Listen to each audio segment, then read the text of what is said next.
Hello student, welcome back to my YouTube channel. आज हम लोग वॉच पढ़ेंगे। ठीक है, सबसे पहले हम इसको समझेंगे क्या है, इसकी परिभाषा समझेंगे। अब देखिए, वॉच जो है व्याकरण की दृष्टि से एक तरह से अपने बातों को या अपने विषय को कहने का एक ढंग है कि हम अपनी बातों को किस ढंग से प्रस्तुत करते हैं। जैसे कि मैं उदाहरण दे रही हूँ कि मैंने आज ये काम किया। इसको मैं ऐसे भी बोल सकती हूँ कि मेरे द्वारा आज ये काम किया जाएगा।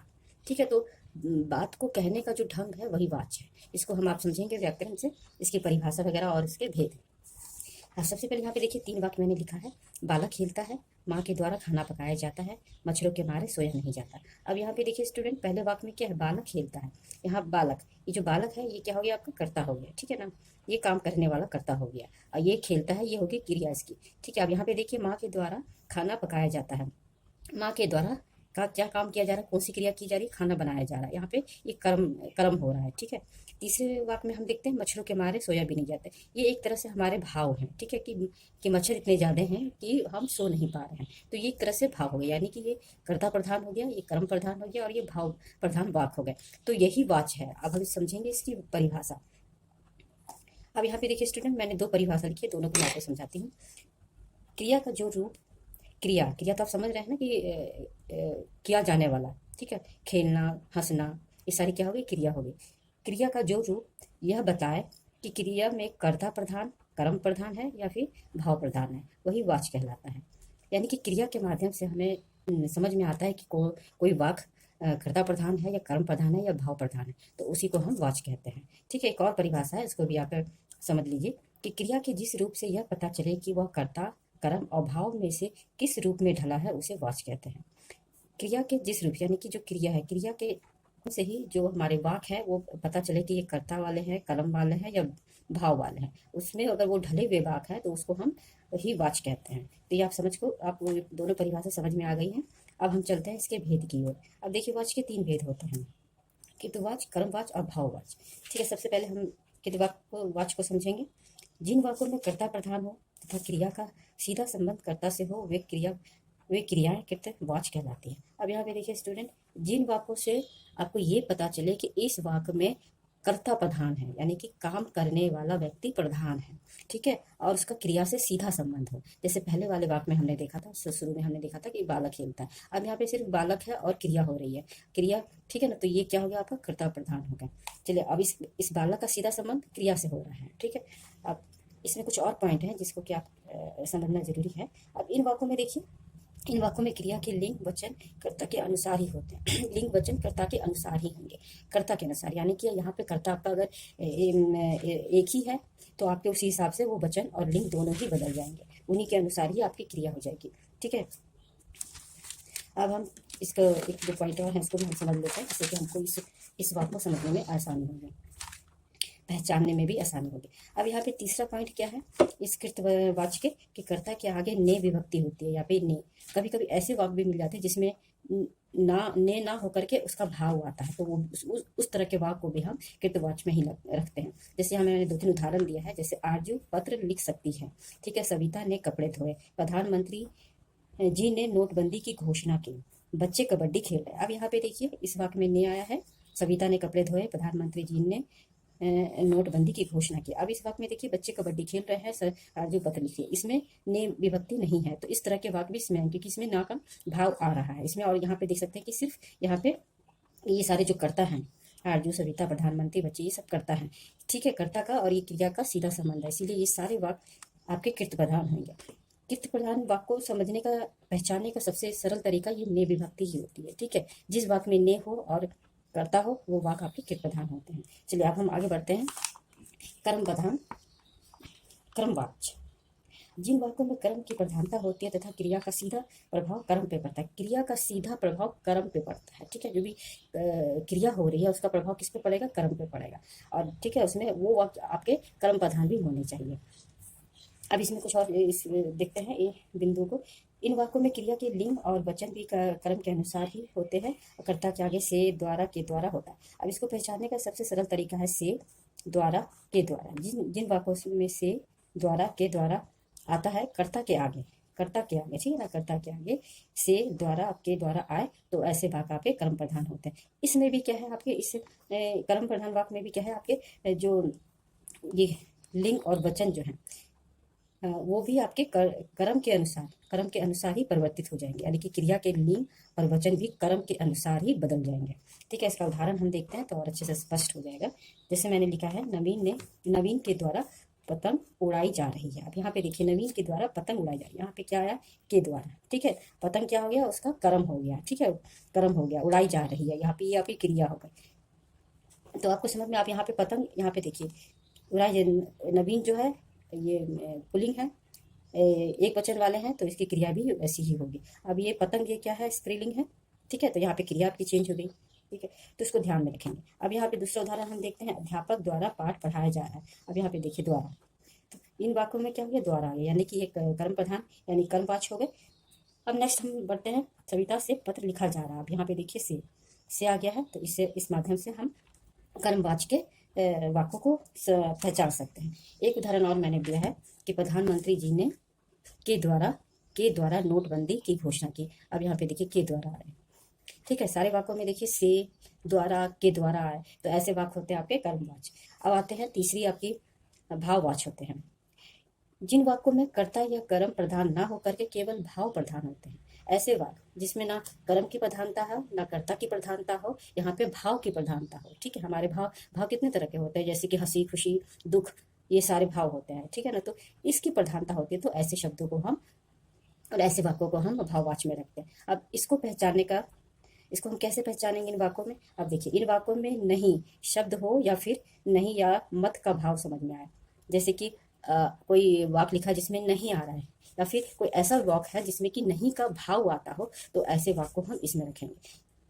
अब इस उदाहरण लिखा है, इसको समझते हैं। जैसे कर्म से लिखा नहीं जाता, कर्म से लिखा नहीं जाता, नहीं का भाव आ रहा है, नहीं शब्द भी यहाँ पे है, नहीं लिखा जा रहा है। ठीक है ना, ये क्या हो गया, ये भाव हो गए हैं। अब इतने शोर में सोया नहीं जाता, इतने शोर में सोया नहीं जाता, पहचान नहीं शब्द, उससे बैठा भी नहीं जाता, उससे बैठा भी नहीं जाता, नहीं आ रहा है।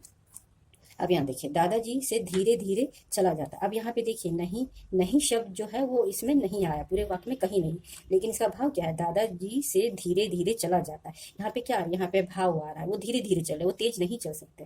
तो ऐसे वाक्य को भी हम ये भाव प्रधान में रखते हैं। और इसके कुछ और बिंदु हैं जिसको आप समझेंगे, समझेंगे तो और इसको पहचान सकते हैं इन वाक्यों को। अब यहाँ पे देखिए, कृतवाच्य में कर्म नहीं है तो उसे भाववाच्य में बदलते हैं। अगर आपके जो कृतवाच्य है उसमें अगर कर्म नहीं आ रहा है, ठीक है ना, तो उस वाक्यों को हम सीधे भाववाच्य में परिवर्तन कर देंगे, लेकिन वो कर्मवाच्य में परिवर्तित नहीं होगा। ठीक है ना।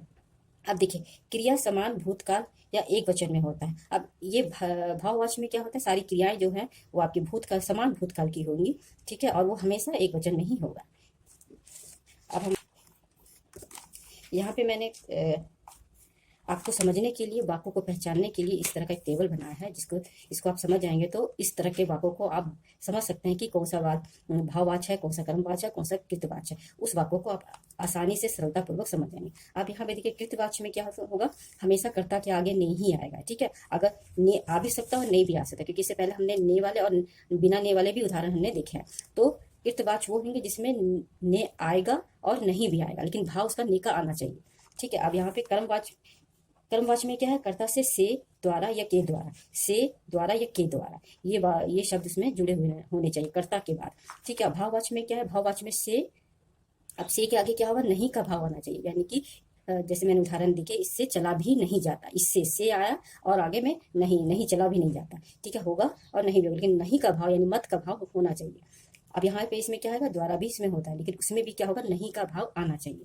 अब यहाँ पे आगे बढ़ते हैं हम। अब यहाँ पे हम समान बोलचाल में हम जो देखते हैं कि वो हमेशा कृतवाच्य की प्रधानता ही दिखाई पड़ती है। समान बोलचाल में जब हम बोलते हैं डे टू डे लाइफ में, उसमें हमारे कृतवाच्य वाले वाक्य ही अधिक बोले जाते हैं। ठीक है ना, उसकी प्रधानता अधिक दिखाई पड़ती है। किंतु जब हम लिखते हैं लिखित रूप में, उसमें है क्रमवाच्य और भाववाच्य का प्रयोग बहुत ज़्यादा होता है। जब हम कोई भी चीज़ों को या अपने भाव को लिखते हैं या फिर कोई पत्र लिखते हैं, ठीक है, तो इस तरह के निबंध वगैरह लिखते हैं, तो उसमें हमारे क्या है, कर्मवाच्य और भाववाच्य का बहुत ही ज़्यादा प्रयोग किया जाता है इन वाक्यों को।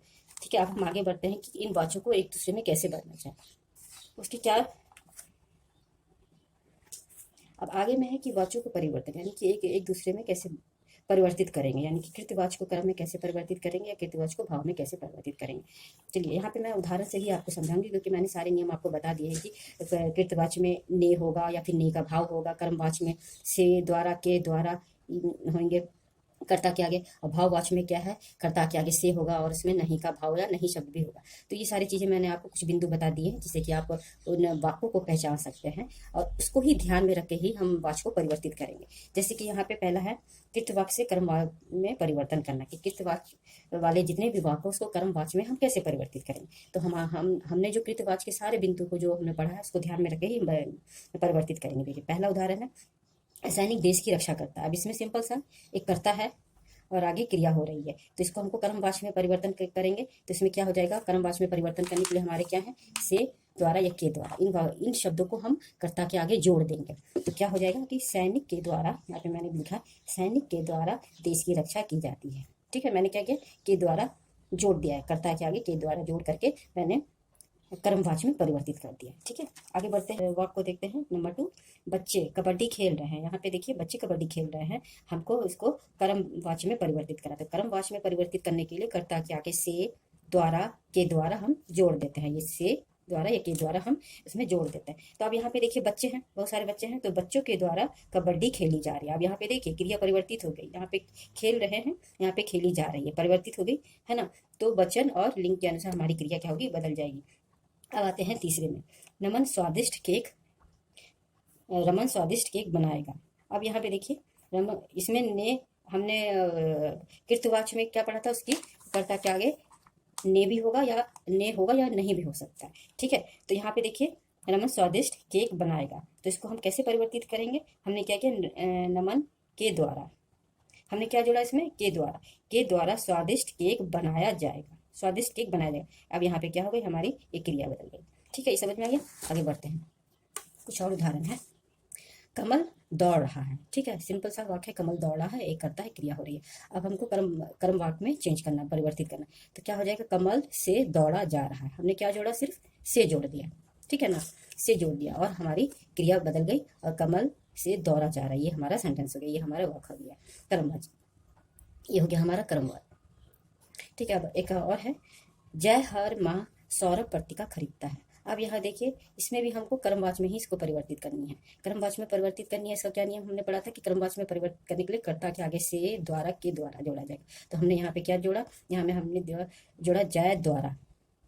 ठीक है, जय द्वारा हर माह सौरभ पत्रिका खरीदी जाती है, क्रिया बदल गई। ठीक है, तो इसी तरह आपको इनको जोड़ करके क्रिया को लिंग और वचन के अनुसार परिवर्तित कर देना है। अब आते हैं हम कृतवाच से भाववाच में कैसे परिवर्तित करेंगे। तो वही सारे नियम हैं। भाववाच में हमने क्या पढ़ा था कि कर्ता के आगे से नहीं का भाव आएगा, वो जोड़ेंगे या द्वारा जोड़ेंगे। अब यहाँ पे देखिए, वह परीक्षा नहीं दे सकता, वह परीक्षा नहीं दे सकता, हमको उसको बदलना है, उससे परीक्षा नहीं दी जा सकती, उससे नहीं दी जा सकती, क्रिया चेंज हो गई। ठीक है ना। अब दूसरे वाक्य में आते हैं, वे बहुत धीमी चलते हैं, वे बहुत धीमी चलते हैं। हमने क्या किया, उससे, वे बहुत धीमे चलते हैं, उससे हमें से जोड़ना है, कर्ता के आगे से जोड़ना है, से, और इसमें नहीं शब्द होना चाहिए के द्वारा। तो इसमें क्या हो गया, उससे बहुत धीमे चला जाता है। ठीक है, अब आते हैं नेक्स्ट वाक्य में, लड़की से सोया नहीं जा रहा, लड़की से सोया नहीं जा रहा। दीपक लिख नहीं सकता, दीपक से लिखा नहीं जाता, से, ठीक है, लिखा नहीं जाता। ने का भाव आ रहा है, दादाजी धीरे धीरे चलते हैं, दादाजी से धीरे धीरे चला जा रहा है, भाव हो गया, भाववाच। ठीक है ना। अब यहाँ पे लास्ट वाक्य है, गांधी जी प्रतिदिन सैर के लिए जाते थे। गांधी जी द्वारा प्रतिदिन सैर के लिए जाया जाता है, क्रिया सब चेंज हो जाती है, बदल जाती है।